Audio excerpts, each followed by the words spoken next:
اللهم اهدنا فيمن هديت، وعافنا فيمن عافيت، وتولنا فيمن توليت، وبارك لنا فيما أعطيت، واصرف عنا برحمتك شر ما قضيت. إنك تقضي ولا يقضى عليك، إنه لا يذل من واليت ولا يعز من عاديت.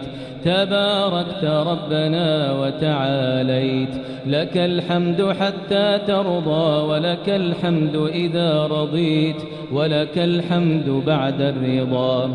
لك الحمد كالذي نقول وخيرا مما نقول، لك الحمد كثيرا كما تنعم كثيرا، ولك الشكر كثيرا كما تجزل كثيرا.